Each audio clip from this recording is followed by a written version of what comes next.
Welcome to Goldfish on Games and Cover Disc Face Off XL, where we're going way back in time to October of 1990, when the Amiga was just starting to come into its own, and it's also before Amiga Power, so I've drafted two other magazines. Returning is Zero, and we also have a newcomer in the form of rAMpage. But we also have the regulars. Amiga Format, the one for 16-bit, CU Amiga, and Amiga Action. Fight! And let's start with rAMpage, a short-lived magazine that was spun off from STampede, which in itself was a multi-format mag, with this one being just for the Amiga. And it came with two discs, one being full of demos and games, and the other being the actual magazine. So what do I mean by that? Well, rAMpage was a disc mag, which meant it had a paper side that was barely 16 pages, and pretty much acted like a contents for the disc, and then the actual content of the magazine was on the disc itself. And we can see that once we get past the demo scene style intro. Now, it's an interesting approach to making a magazine. I'm not sure if it made it cheaper or faster to do it this way, but it does show some of the possible issues with doing it this way, as they had to apologise for including something extra on last month's disc, the lame 2 virus. Now, the reviews themselves are quite interesting, as they couldn't really include proper screenshots of the games, as those would be full screen, so instead they made their own scaled down versions of them. But it does make it feel like a real magazine. There's even readers' letters, features like trying to pick a printer, as well as competitions, all just wrapped in this disc format. That is actually relatively easy to get around. In some ways, you can think of this as being ahead of its time, as you could almost think of this as being a website. But there was also space on this disc for a demo, and it's one for Monty Python's Flying Circus. An extremely weird game for an extremely weird TV show, and the demo does give you a good idea of what to expect from the full game. You walk around throwing fish, you get educated on trees, and then you get to swim around as the manfish, firing more fish, all while avoiding dead parrots' feet and trying to get around this weird little level.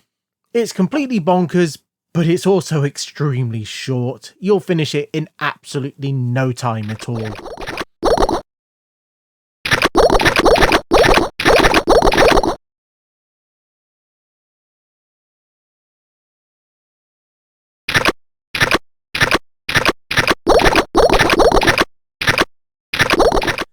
The second disc starts with another "sorry about the virus."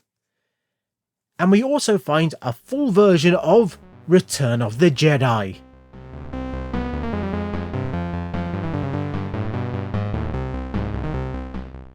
Now, including complete games on the magazines wasn't all that common, but rAMpage and STampede before it were all about the free games.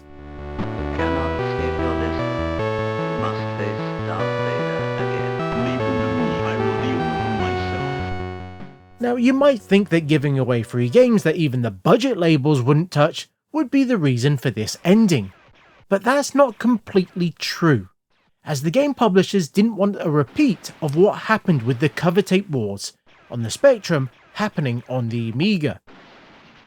So a sort of informal agreement was decided on, that outside of a few odd occasions, they would not give the magazines any full games. And as you can imagine, that pretty much ended rAMpage. That is, if games like this didn't do it already, because this is not a very good game. It's just stages where you fly or walk around these isometric style levels, avoiding or shooting things and then repeating if you manage to do it. The order of the levels is a little mixed up versus the arcade original, but even that wasn't a particularly great game. So when you gave away titles like this, I'm amazed that anyone even bought the magazine. I wouldn't have done if I knew about it.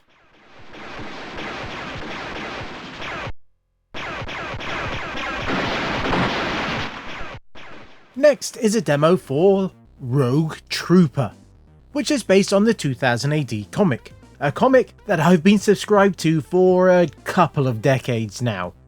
But amazingly, I've never played this game. Now, you might have expected a platformer, and I think at its core, that is the main game. But for the demo, they have given us one of the later levels, where we get to fly around. I'm not sure if we've stolen an enemy hopper, but we get to fly around this checkerboard world, trying to shoot down the other enemy aircraft and tanks. Now, it moves really quickly and smoothly enough, but that craft that we fly around in does look quite stupid. And the firepower moves in very odd ways.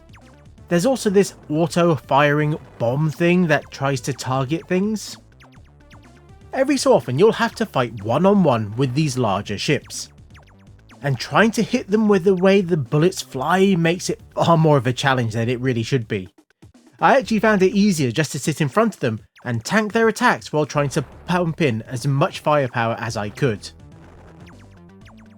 Now, I get the idea of using this level with the demo, as it is extremely impressive, particularly at the time, but it's not really indicative of the rest of the game. So I'm not sure this makes for a great demo overall.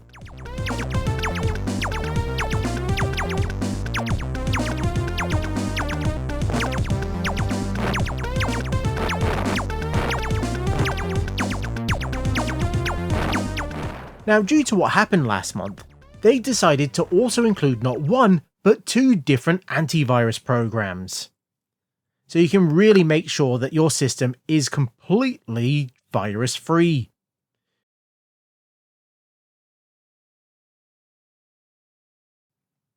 And finally, there is this Mandel Mountains fractal generator. Now, there's a bunch of options, but the actual rendering is extremely slow. But it was quite cool to see the results, as it generates this fractal image in the middle of the screen and then tries to use it as the summit of a mountain, so it draws slopes all around it. And thankfully, when it does finish rendering, you can save it out. No need for a frame grabber with this one.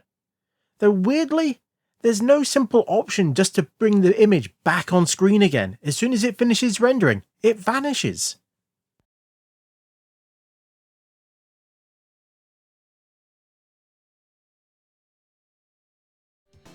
And up next is CU Amiga. And can you believe that this is just the 6th disc that CU had included on their covers? And this one starts with the CU rap.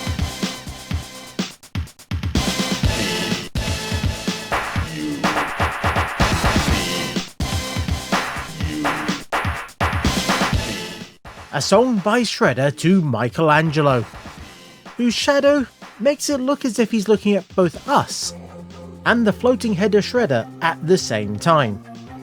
And have you noticed the subtle visualizer going on in the background?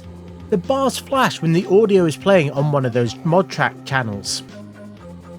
This wasn't the only image and music combo on the disc, as they also included the mod track The Village along with this cool picture that has some real Dune vibes to it.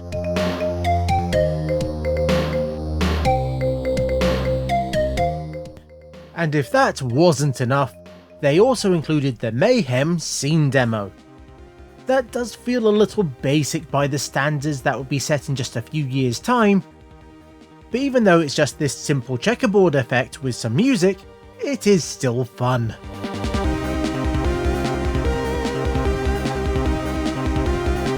The first PD game is Skyfight, a simple 2-player game where you have to fly around the screen trying to line up your shots on the other player, as both you and them have health, and when it hits 0, well, the other person wins.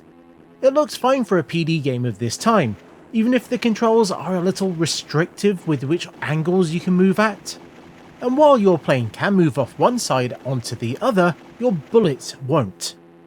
And to be completely honest, this isn't one I'd play all that much.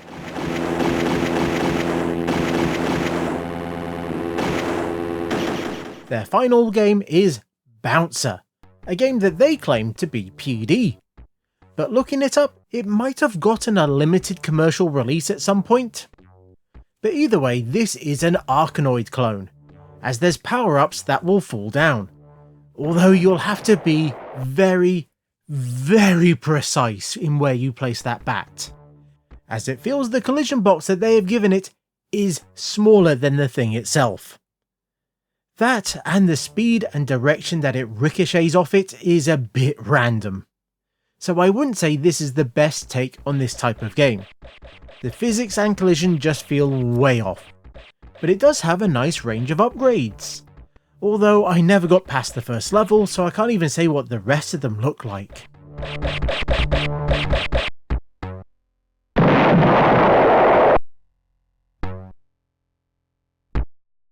For the middle section of the video, let's take a look at the multi-format, and where else can we start but with Zero, that has a single demo for Battle Command. It's not a game I'd heard of before, but they provided demo for both Amiga and ST. And after some nice introduction and setup screens, we get a 3D tank combat game, where we move around the tank with mouse controls, and we have to go around trying to take out the other tanks. Now it's obvious that this could have done with a bit more CPU power. Okay, a lot more CPU power, as it's not the smoothest game I've ever played. But it is one of the quietest ones. I'm guessing this is the result of it being a demo more than anything else. The controls are simple enough, and it does look great, with some nice in-flight cannon shells or missiles as they move around. Although trying to line up the shots isn't exactly easy. It does feel slightly more arcadey than something like, say, Team Yankee, but there is some amount of depth here, even if I'm not all that good at it. It's just a shame that, well, this really could have done with an A1200, but that machine was still years away.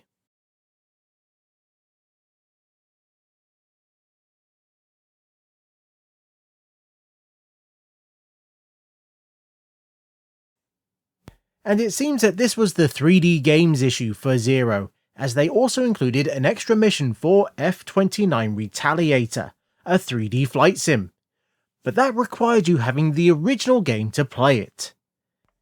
And the magazine decided that they were going to dedicate an entire page with some really fancy talk about the mission that they've given you, but then gave absolutely nothing, or you might say zero, information on how to actually load up this new mission. And seeing I don't really know the game, I couldn't really work it out. Even though they gave you an option on the main menu if you selected it, the Amiga just crashed. And after Zero comes 1 for 16 bits. Even though it's for the Amiga, ST and PC, the cover disc only had a single demo for Atari and the Amiga, that being Paradroid 90. Another quite famous game that I haven't really played before. Now our goal is to travel around the good ship Deja Vu and destroy or take over the other droids that are around. Taking them out is as simple as shooting at them enough times, and hopefully not getting shot yourself, but to take over them you have to lock onto them with your lightning, and then complete a mini-game where you have to light up more lights than they do, with just a limited number of actions.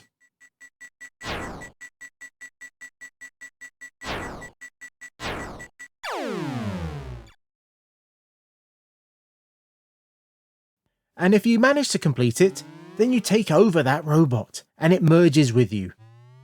Now you'll use a similar system to also get details on the ship from the computer consoles, and you'll eventually find elevators so you can then move to the other levels of the craft. Now this is a really interesting game, as the other droids that you'll transfer into will have their own ranks as well, and you'll need to try and find the higher level ones so you can last longer, and then try and find out more information that they can give you. The minigame, well, it's not too bad once you get the hang of it, and I did find that waiting for them to make some of their moves before you did helped. But this isn't an easy game, All it takes is moving into the wrong area at the wrong time for you to be overmatched. And even when you're docked with some of the other robots, it can be still quite difficult, as the controls for shooting are a little clunky, and it's not always the easiest thing to do when you're in a panic. But even with that, I had a lot of fun with this one, and I would definitely return to it again later.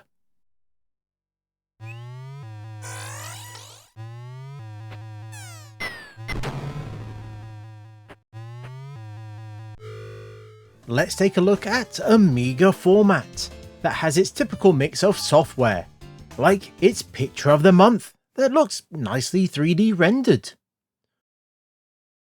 But we also have some PD, like Girl Actions, which I guess is a take on Galaxians? Get it? Get the pun? It's a simple take on the game. The enemy swoops in and you shoot at them, with slightly out of place sound effects.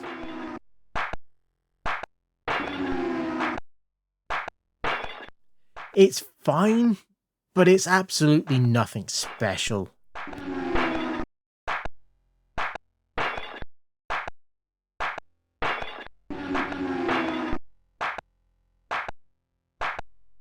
We have another virus checker, the Zero Virus utility, which lines up with the big feature of the month, which is talking about viruses.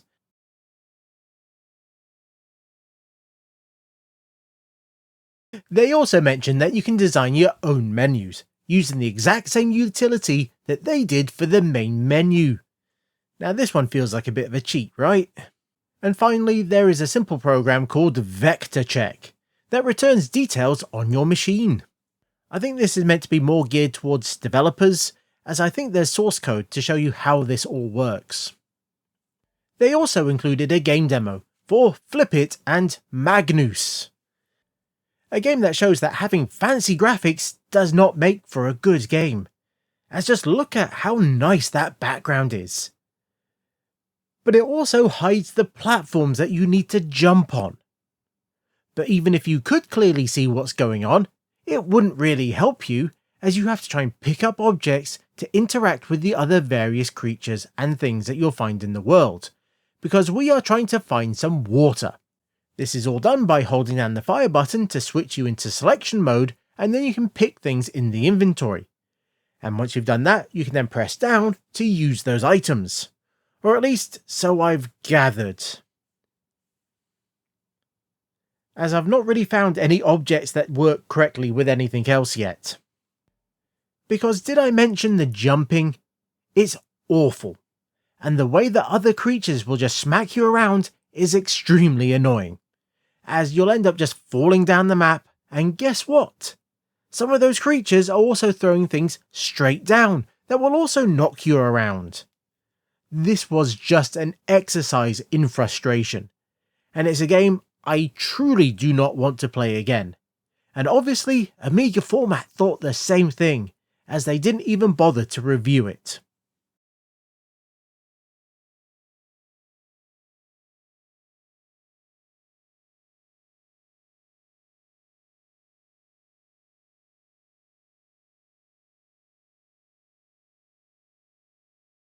And the last magazine of the month is Amiga Action. And this is actually the very first cover disc that they put on the magazine, and they started off with 2 demos. First of which is Bar Games, a mini-game collection based around games that people played at bars. I don't recall playing any of these during my drinking days. And in the demo we only have one, and that is Last Call. The goal is to pick the right amount of power to slide the drink along the bar so it stops right in front of the thirsty patron. Go too slow and it'll just slide off the bar. Go too fast and it will ping off their hand and go flying. It's a little tricky to start with, as you have no idea how much power is required to do any of this, but as you go you get a bit of an idea. And then you realise there really isn't too much to this game. It looks nice enough, I guess, and there's some nice animated touches. But this wasn't a game that I would have searched out for, and this demo, well, it's not really changed my mind on it either.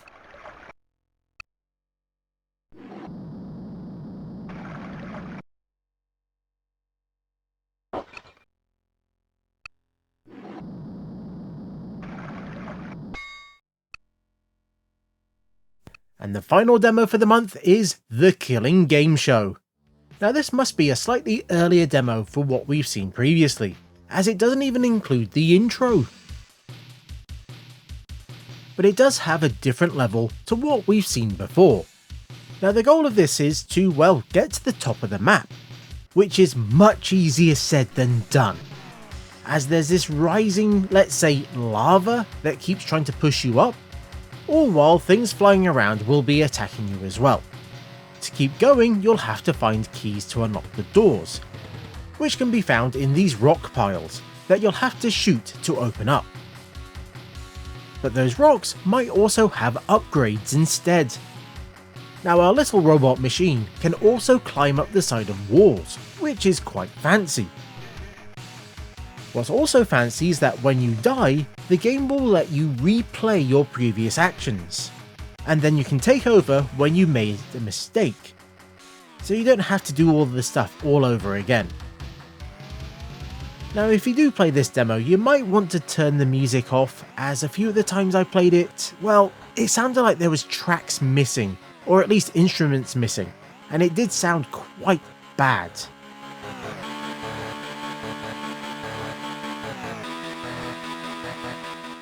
And I also think, well, the difficulty might be a bit off with this one as well, as it felt far more difficult than the previous times that I played this game. Maybe they've picked a later level? I'm not sure, but that lava level really starts to rise very quickly. And the enemies, well, they just keep swarming you and will attack quite relentlessly.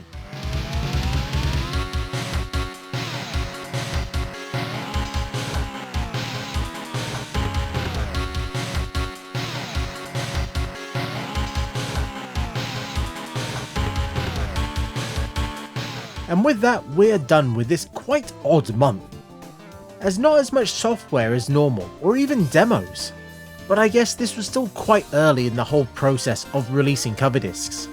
So here are the top 3 things for me. In third, I'm going to say Rogue Trooper. Now it wasn't the best demo for showing off this game, but it would have been quite impressive at the time.